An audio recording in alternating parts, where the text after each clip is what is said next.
आमदार साहेब नमस्कार. तुमचा मतदार बोलतोय. वेतनवाढीच्या तुम्हास आणि तुमच्या पीएनना सुद्धा हार्दिक शुभेच्छा.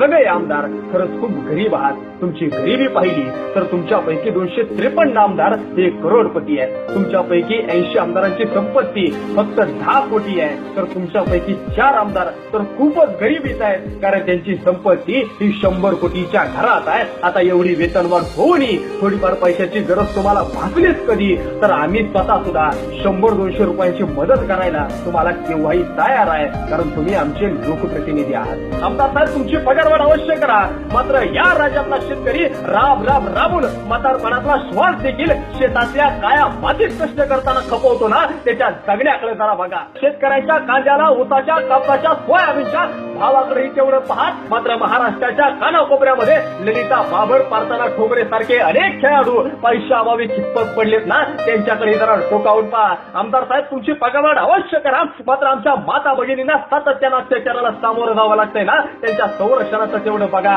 सावित्री सारख्या फुलासारखे अनेक फुल या महाराष्ट्राच्या अनेक ठिकाणी आहेत. ते फुल कधी कोसळण्याच्या स्थितीत आहेत. त्या फुलांच्या गुणवत्तेकडे कधीतरी पहा. येणारी पिढी आहे ना, ती जिल्हा परिषदेच्या शाळांमध्ये मोडलेल्या वर्गामध्ये बसली आहे ना, त्या वर्गाकडे जरा लक्ष द्या.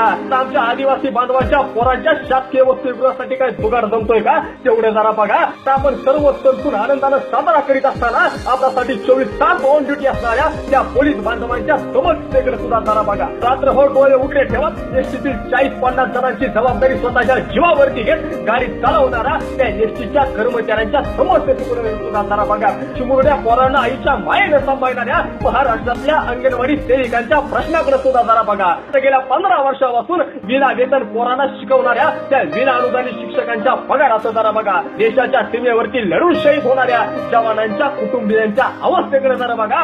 आयुष्याची 25 वर्ष शिक्षणात घालवल्यानंतर कागदाची चिठ्ठी घेऊन हातामध्ये नोकरीसाठी वनवन भिटकणाऱ्या त्या बेरोजगारांच्या नोकरीचं तेवढं बघा. तिकडे याच देशामध्ये सोन्याचा धूर निघत होता, आता मात्र सगळीकडे शेतकऱ्यांच्या सरणाचा धूर निघतोय. आम्हा शेतकऱ्यांच्या सरणाच्या धुराकडे कधीतरी पहा. पहिल्यापासून बांधता बसणारी मुंडी, जवान झालेली शिला आणि पैसेवाल्यांची पिंकी यांच्या नादी लागून स्वतःच्या आबरूची लक्तर रेषेवरती टांगणाऱ्या आणि स्वतःच्या ध्येयाकडे धावण्यापेक्षा कुठल्या तरी पॉकीमॅनच्या शोधात धावणाऱ्या तरुण पिढीच्या कल्याणाकडे जरा बघा. तर लोकशाहीचा चौथा स्तंभ असणाऱ्या माध्यमांच्या प्रतिनिधीवरती सातत्याने हल्ले होत आहेत, त्या पत्रकारांच्या जीवाकडे आणि त्यांच्या मानधनाकडे जरा बघा.